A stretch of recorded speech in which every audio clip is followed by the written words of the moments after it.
Okay.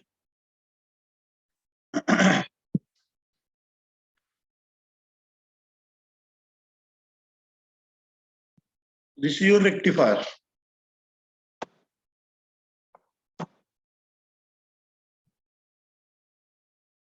This is your rectifier. Okay, plus filter. So rectifier plus filter it is. Means capacitor filter is already connected inside. So what type of output you get? Last time I told you. Output of the filter is like this. Okay, there is less than 5% ripple at the output of the filter. Correct? Now this output is connected as an input to the regulator. This part is the regulator.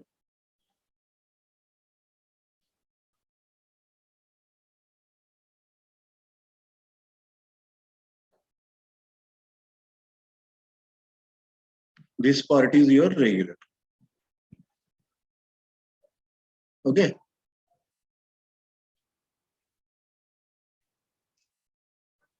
Regulator. What is the work of the regulator? The work of the regulator is to convert this waveform into this type of wave. Here, the ripple is almost nearly 0%. There is no ripple. Okay, there is no ripple at the output of the regulator. This is the output of filter.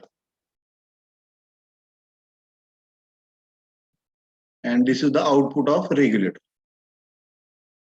So you can see the difference between output of filter and output of the regulator. So in regulator, the output is 0% ripple. Means purely DC output you get. Okay, there is, in case of output of the filter, there is still a ripple present. Maybe very less, 5% or less than 5%, but not 0. Okay, so that ripple is made 0 in case of the regulator. So that is the work of the regulator.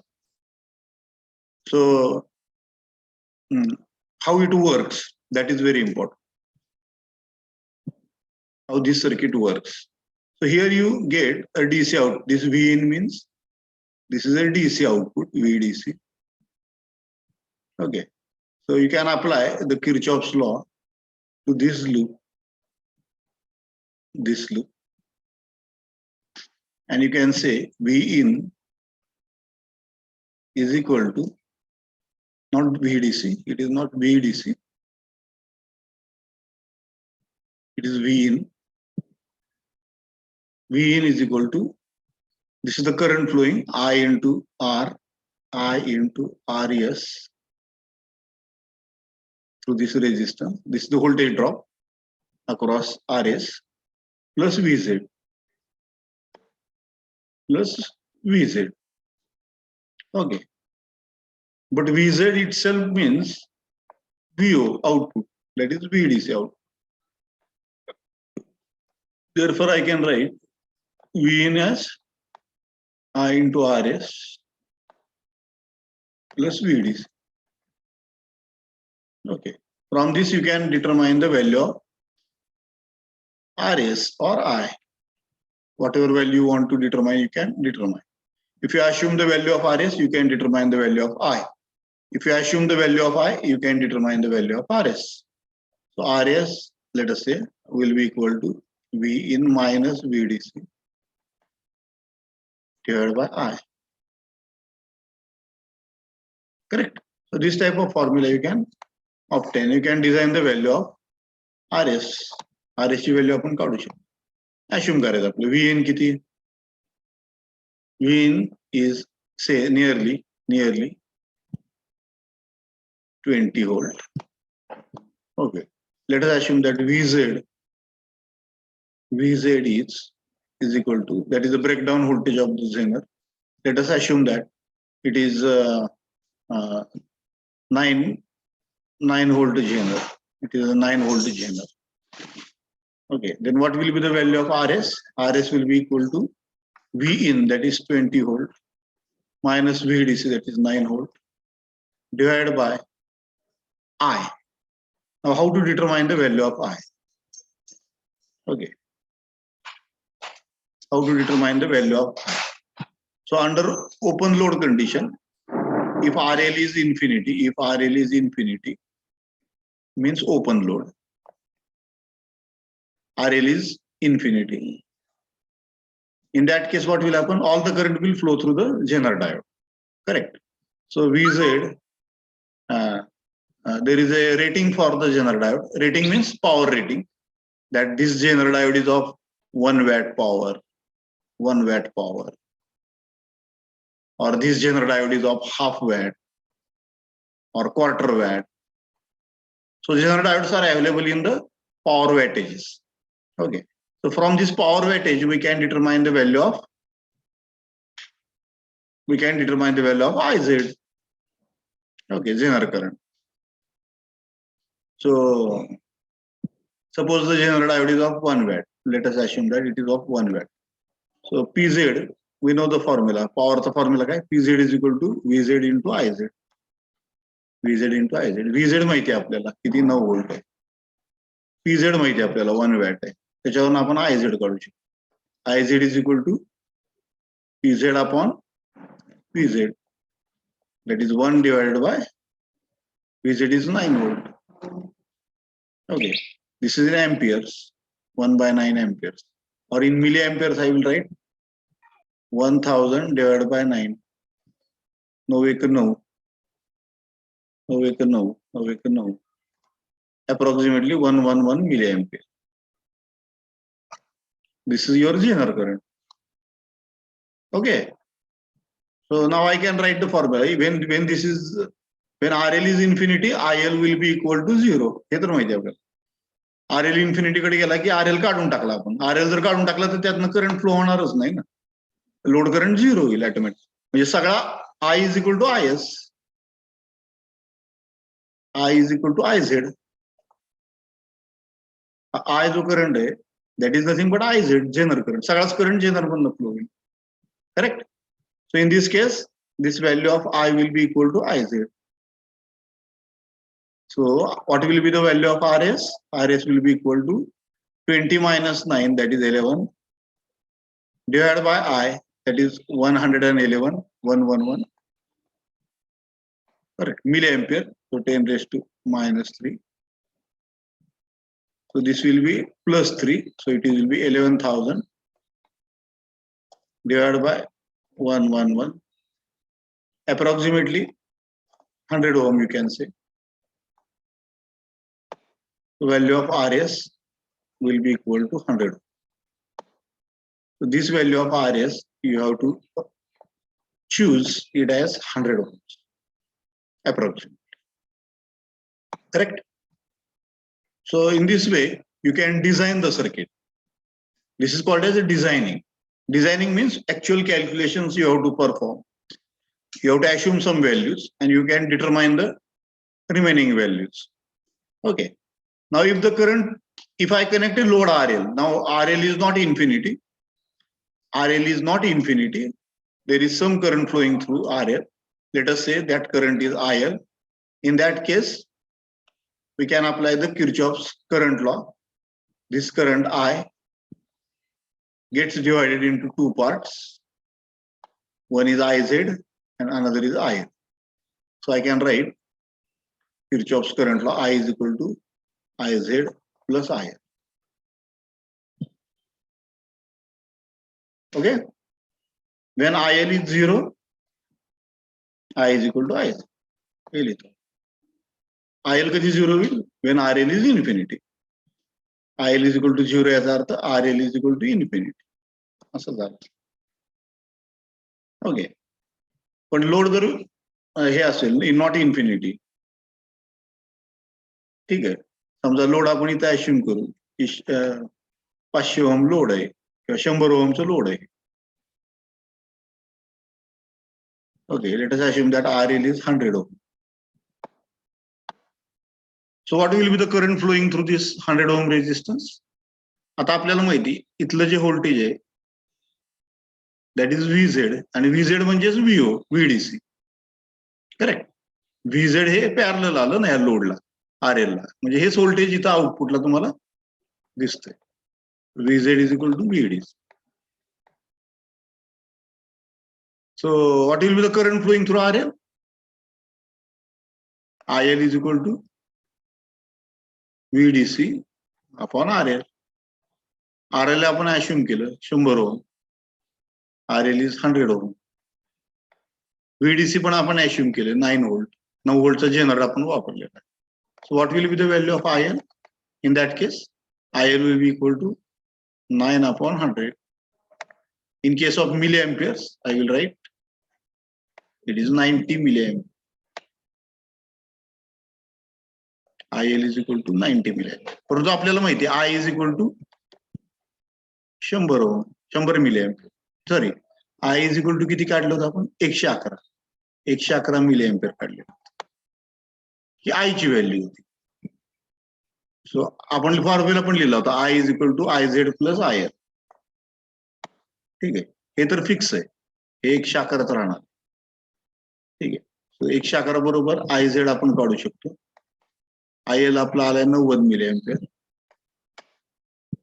म्हणजे IZ is equal to 111 वजा 90, that is 21 milliampere. म्हणजे Zener मधनं किती current flow होतो हे सुद्धा आपण काढू शकतो. ठीक आहे, तर त्यासाठी आपल्याला आय माहित असला पाहिजे. आय आपण काढलेला आता, कसा काढला ते तुम्हाला माहिती. फॉर्म्युला वापरला आपण व्ही इन मायनस आय साठी. कुठला फॉर्म्युला वापरला? V in minus VDC divide by R S divide by R S. हा फॉर्म्युला मी वापरला होता, त्यावरनं आय ची व्हॅल्यू काढली, किंवा आर एस ची व्हॅल्यू काढली. R S is equal to V in minus VDC divide by I. ठीक आहे, आय ची व्हॅल्यू कशी काढली मी? जेनर करंट काढला. जेनर मधनं वाहणारा करंट किती?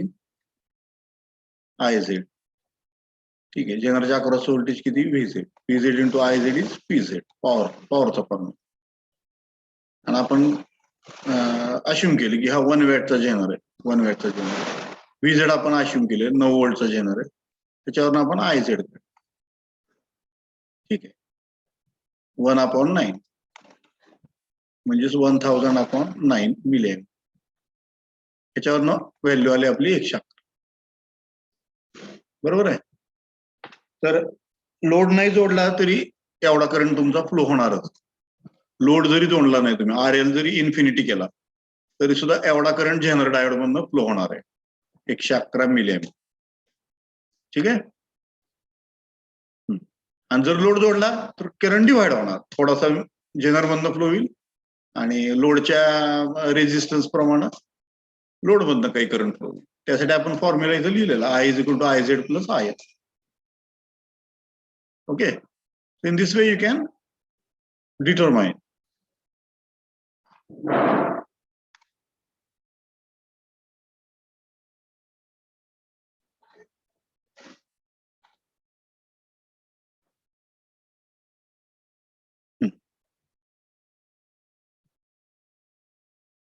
हे लक्षात आलं का सगळ्यांचे? स्वामी काय सर? लक्षात आलं का हे सगळं सांगितलेलं? हो आलं. आलं. नोट्स पण वाचत जावा मी दिलेले. हो हो.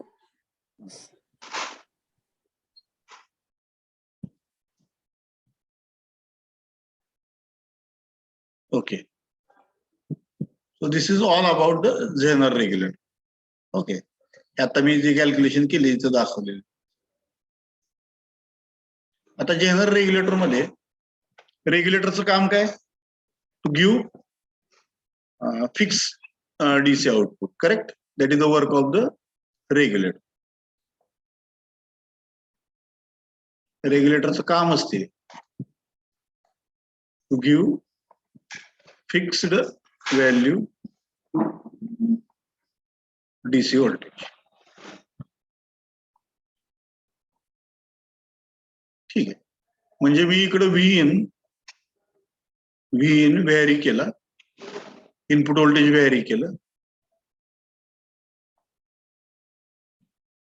तरी सुद्धा व्हीडीसी कॉन्स्टंटच राहिला. व्ही इन जरी मी कमी जास्त केला तरी सुद्धा व्हीडीसी कॉन्स्टंटच राहिला. ठीक आहे. समजा मी व्ही इन व्हॅरी केला, कसा? V in minimum to V in maximum या रेंज मध्ये. व्ही इन मॅक्झिमम या रेंज मध्ये मी व्हॅरी केला V in. Then also VDC should remain constant. VDC should remain constant. तर आता हे बघायचं कसं? तर त्यासाठी एक टेक्निकल टर्म आहे, that is called as the line regulation. त्यासाठी एक टर्मिनॉलॉजी आपण वापरतो रेग्युलेटर्स मध्ये, that is line regulation.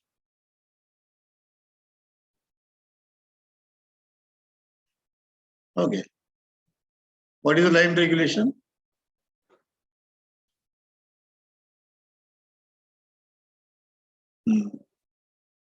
Change in the input voltage which produces change in the output voltage into 100. Percentage line regulation. म्हणजे input जर बदललं मी V in, तर output मध्ये किती चेंज होतो? ऍक्च्युली आपल्याला व्हीडीसी कॉन्स्टंट पाहिजे, म्हणजे आउटपुट मध्ये चेंज व्हायलाच नको. म्हणजे change in VDC should be 0. म्हणजेच percentage line regulation should be 0. Percentage line regulation should be equal to 0 असायलाच पाहिजे. अपेक्षित आहे आपल्याला, आयडियली. ठीक आहे. परंतु जर समजा मी व्ही इन चेंज केलं, त्यामुळे व्हीडीसी मध्ये थोडासा फरक पडतो. समजा 9 व्होल्ट आहे. ठीक आहे. मी व्ही इन 11 व्होल्ट ठेवलं होतं, त्यावेळेस तुम्हाला 9 व्होल्ट मिळालं. नंतर मी व्ही इन 25 व्होल्ट ठेवलं, त्यावेळेस मला व्हीडीसी 9.2 व्होल्ट मिळालं. असं करायचं. ज्यावेळेस व्ही इन मी 11 व्होल्ट ठेवलं, त्यावेळेस मला व्हीडीसी 9 व्होल्ट मिळालं. ज्यावेळेस मी व्ही इन 25 व्होल्ट ठेवलं, त्यावेळेस मला व्हीडीसी 9.2 व्होल्ट मिळालं. मग आता मी पर्सेंटेज लाईन रेग्युलेशन काढू शकतो का? येस.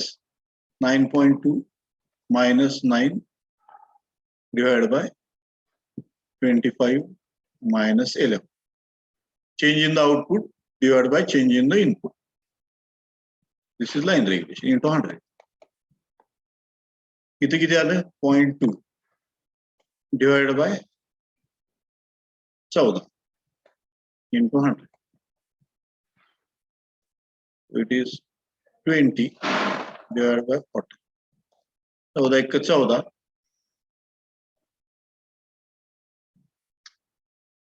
6 राहिले. 14 त्रिक 42, 14 चूक 64. Approximately near about 1.4% line regulation. याचा अर्थ आपण टेंडिंग टुवर्ड्स 0. ऍक्च्युली आयडियली आपल्याला 0 असायला पाहिजे, 0% पाहिजे, परंतु त्याच्या जवळपास येत आहे आपलं 1.4%. ठीक आहे. ठीक आहे. लेस than 3% or 4% is good, very good line regulation, we can say. So this is one you can say characteristic of a regulator. ही एक कॅरेक्टरिस्टिक आहे रेग्युलेटर. दुसरी एक कॅरेक्टरिस्टिक आहे, त्याला म्हणतात लोड रेग्युलेशन.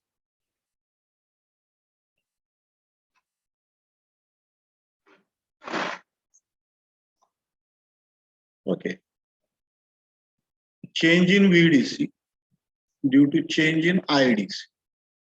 लोड करंट मध्ये किती फरक? लोड करंट मध्ये फरक केल्यामुळं लोड व्होल्टेज मध्ये किती फरक झाला? This is called as load regulation. आपल्याला माहिती आहे, आपण आर एल जर व्हॅरी केला आर एल आपण मिनिमम कडनं मॅक्झिमम कडे व्हेरी केला तर आयडीसी आपला मॅक्झिमम कडनं मिनिमम कडे व्हेरी. तर आर एल मिनिमम असेल त्यावेळेस आयडीसी मॅक्झिमम असेल. आर एल मॅक्झिमम असेल त्यावेळेस आयडीसी मिनिमम असेल. ज्यावेळेस लोड मॅक्झिमम असेल त्यावेळेस लोड करंट मिनिमम असेल. ज्यावेळेस लोड रेजिस्टन्स मिनिमम असेल त्यावेळेस लोड करंट मॅक्झिमम असेल. हे तर माहिती आहे आपल्याला. करेक्ट. अशा प्रकारे तुम्ही आयडीसी व्हॅरी करू शकता मॅक्झिमम टू मिनिमम और मिनिमम टू मॅक्झिमम. मग आता समजा असं मी म्हटलं की बाबा ज्यावेळेस आयडीसी 1 मिली एम्पियर आहे त्यावेळेस व्हीडीसी 9 व्होल्ट आहे. आणि ज्यावेळेस आयडीसी हे आयडीसी मिनिमम झालं. ज्यावेळेस आयडीसी म्हणजे हे मॅक्झिमम व्हॅल्यू 100 मिली एम्पियर त्यावेळेस व्हीडीसी 8.7 व्होल्ट. 9 पासून ड्रॉप झालं थोडस 8.7. आता मी पर्सेंटेज लोड रेग्युलेशन काढू शकतो. 9 व्होल्ट वजा 8.7 volt divide by 100 milliampere minus 1 milliampere into 100. आता हे सुद्धा 0 टेंडिंग टुवर्ड्स 0 पाहिजे आपल्याला. ठीक आहे. तुमचा लोड करंट किती व्हॅरी केला मी मिनिमम कडनं मॅक्झिमम कडे तरी लोड व्होल्टेज म्हणजे व्हीडीसी कॉन्स्टंटच राहिलं पाहिजे. रेग्युलेटरचं कामच आहे की कॉन्स्टंट आउटपुट द्यायचं. डीसी व्होल्टेज आउटपुट द्यायचं कॉन्स्टंट. ठीक आहे. त्यामुळे लोड रेग्युलेशन शुड बी 0 हे आपल्याला माहिती आहे आयडियल. पण आता इथं किती मिळते आपल्याला 0.3 divide by 99 milliampere. Okay. हे मिली एम्पियर तर एम्पियर करू आपण इंटू 10⁻³ केलं वर नेलं याला मल्टिप्लाइड बाय 100. 300 भागिले 99 म्हणजे 100 करू आपण अप्रॉक्सिमेट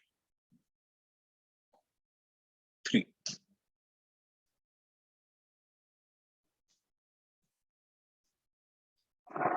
ओके.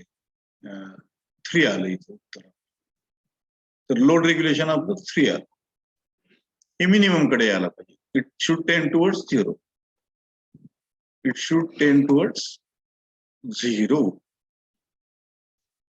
ओके. परंतु मिनिमम आलं तरी चालतं. अशा प्रकारे काही कॅल्क्युलेशन्स आहेत. सो लाईन रेग्युलेशन आणि लोड रेग्युलेशन हे 2 महत्वाच्या कॅरेक्टरिस्टिक्स आहेत तुमच्या रेग्युलेटरच्या.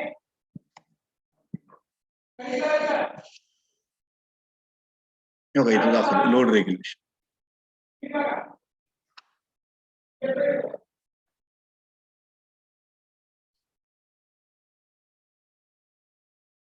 हे तुम्ही नोट्स वाचून घ्या परत. हे सगळं त्यात एक्सप्लेन केलेलं आहे सर. ओके. कुणाला काही डाऊट आहे का?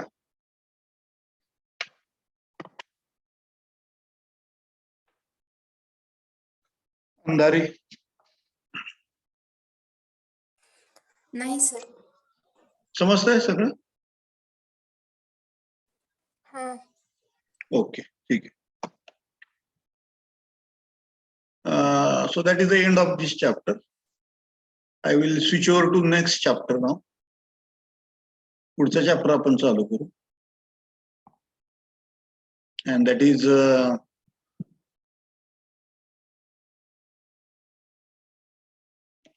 DC biasing and stabilization.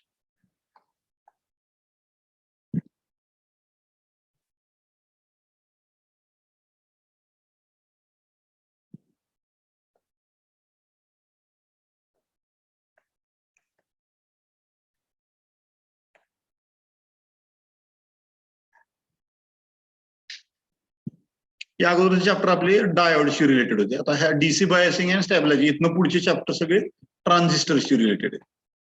They are related to transistor.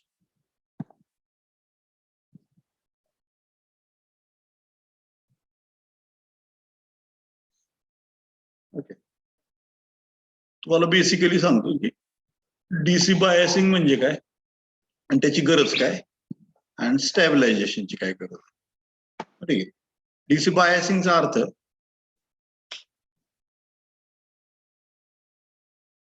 आपण त्यासाठी थोड्या डीसी कॅरेक्टरिस्टिक्स बघू डायोडच्या, सॉरी ट्रान्झिस्टरच्या.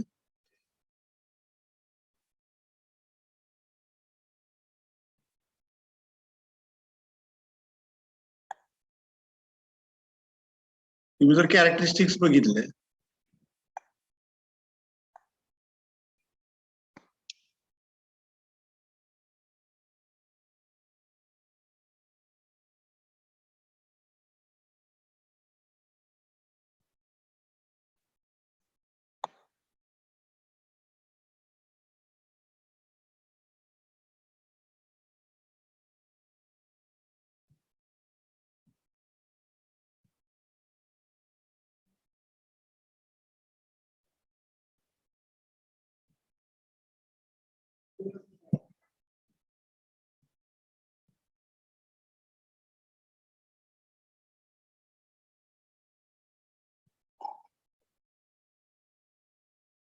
ठीक आहे.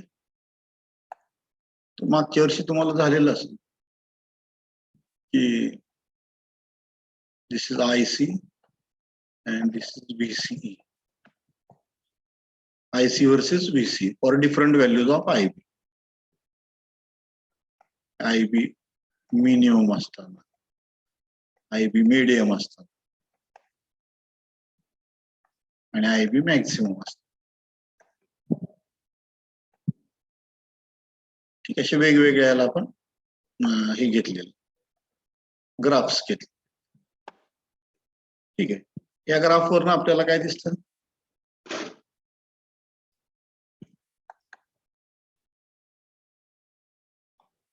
VC बदलला तर IC बदलतो, पण कुठपर्यंत, या इथपर्यंत. या रेंज मध्ये VC जर बदलला ना, change in VC gives you change in IC, produces change in IC. तो एकदा का ही व्हॅल्यू VC ची, त्याला थ्रेशोल्ड म्हणतो,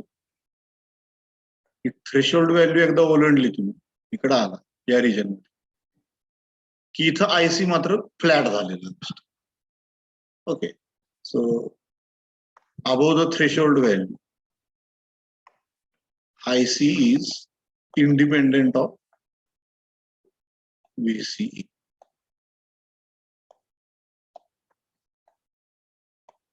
VCE पासून independent, but IC depends upon IB.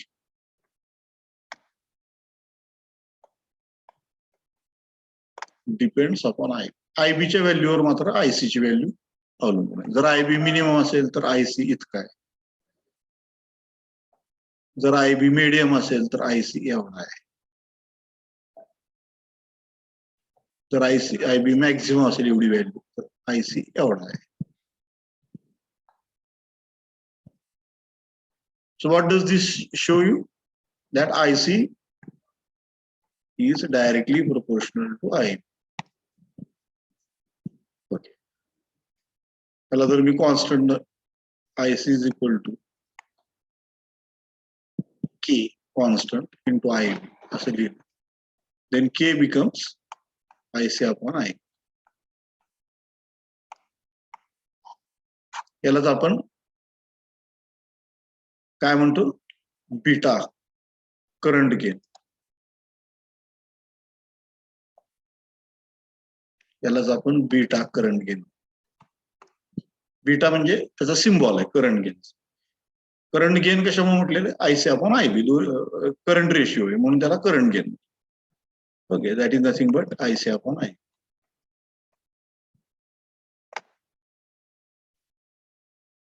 But this is valid after threshold. After threshold, whenever your VCE is greater than the threshold value, in that case, this is applicable. परंतु ज्यावेळेस VCE less than threshold असेल, या region मध्ये असतील, या region मध्ये त्यावेळेस IC depends upon VC. तिथं मात्र आयसी डिपेंड असतो व्हीसी. ठीक आहे. एकदा थ्रेशोल्ड ओलांडलं तुम्ही, व्हीसी त्याच्या पुढे गेलं थ्रेशोल्डच्या, की मग मात्र IC becomes independent of VC. तो व्हीसी वर अवलंबून राहत नाही. मग तो कुणावर अवलंबून राहतो? तर आयबी वर अवलंबून राहतो. IC depends upon IB. ठीक आहे. अशा प्रकारची स्टेटमेंट्स आपण करू शकतो. तर डीसी बायसिंग म्हणजे काय?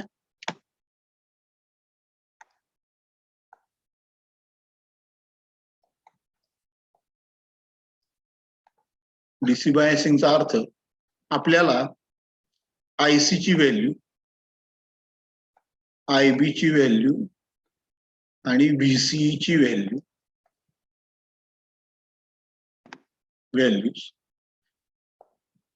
काय करायच्या? सेट करायच्या. Values to be set. हे व्हॅल्यूज सेट केल्या आपण प्रॉपरली. कशासाठी सेट करायच्या? तर त्याचं एक कारण सांगतो मी. आता मी ग्राफ दाखवलेला तुम्हाला, व्हीसी वर्सेस आयसी.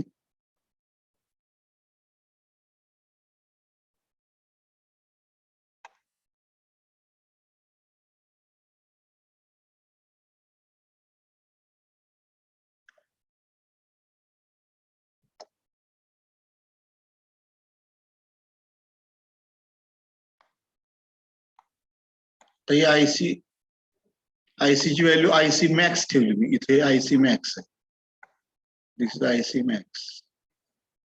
आणि व्हीसी ची व्हॅल्यू इथं व्हीसी मॅक्स ठेवली.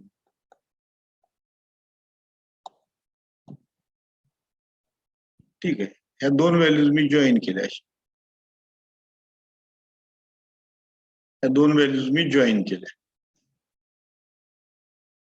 यांचा जो सेंटर येतो हा,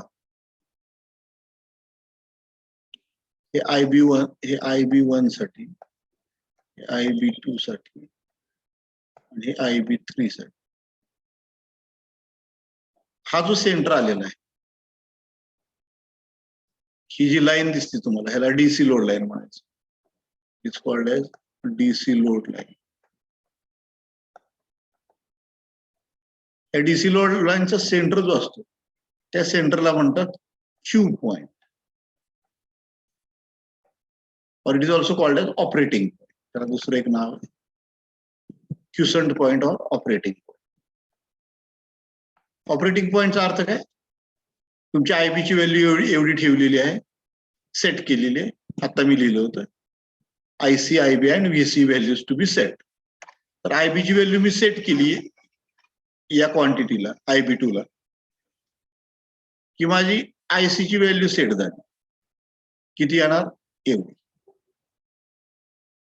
त्याला मी म्हणणार आयसी क्यू.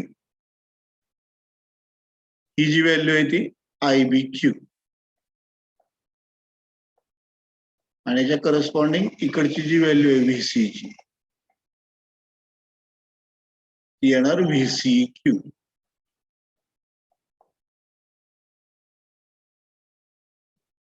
त्याला ऑपरेटिंग पॉइंट व्हॅल्यूज म्हणायचं. Operating point values, that is IB Q, IC Q and VCE Q. तुम्ही म्हणताल सेंटरच का ठेवलेलं आहे? हा, सेंटर ठेवण्याचं कारण एवढं आहे की हा जर सेंटर ठेवला मी तर आयसी सेंटरला येतो.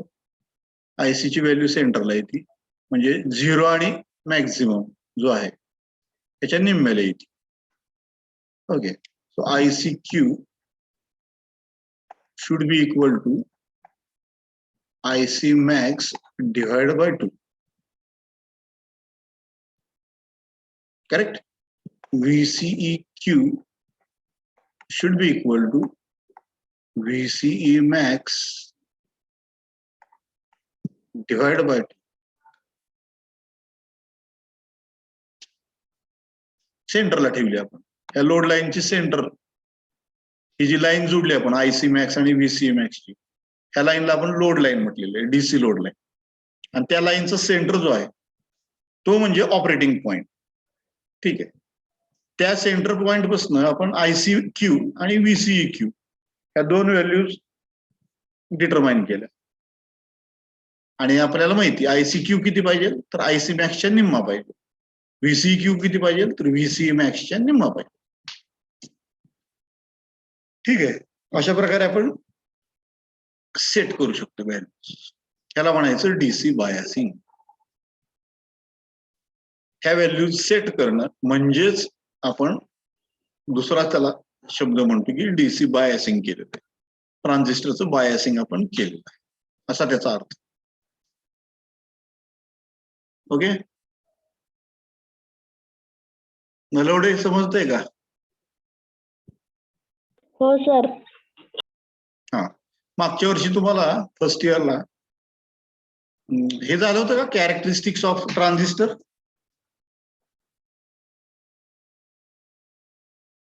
का आठवत नाही?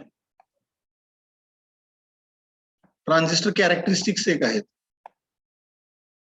फर्स्ट इयरला आहे ते, तर झालंय का मला माहित नाही, मला घेतलंय. Transistor characteristics. आता ट्रान्झिस्टर आपल्याला माहिती, ट्रान्झिस्टर हा 3 टर्मिनल डिव्हाइस आहे असं. ठीक आहे, याला बेस म्हणतात. एका 3 टर्मिनल आहेत ह्या ट्रान्झिस्टर.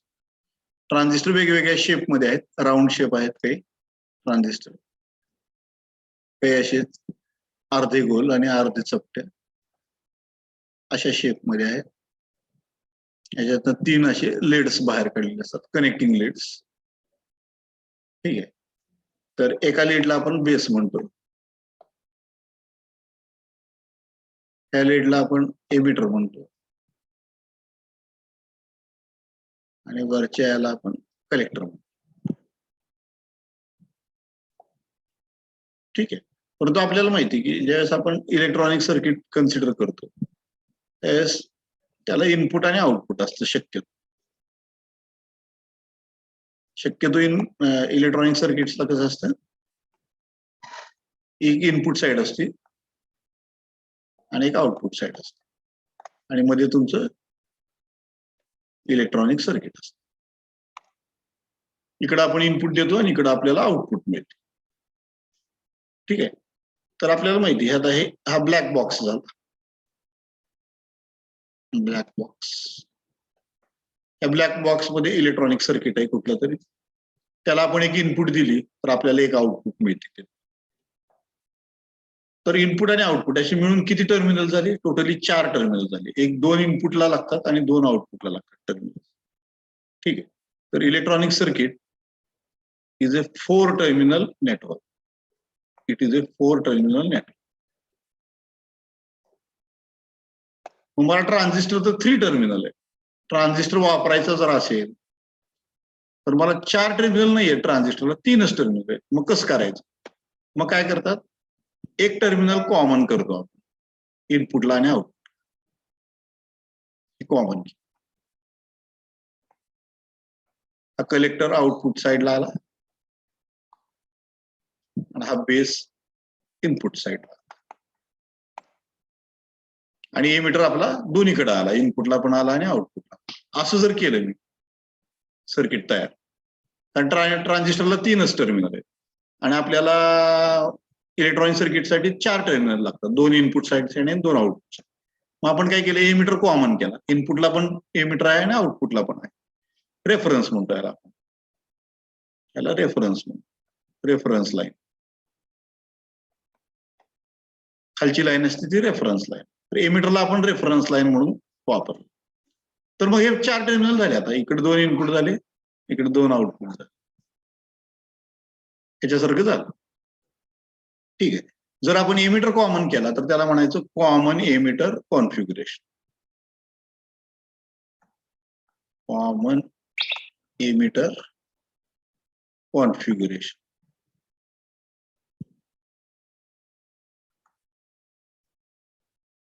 ठीक आहे, जर मी समजा बेस कॉमन केला, हा ट्रान्झिस्टर असा जोडला समजा,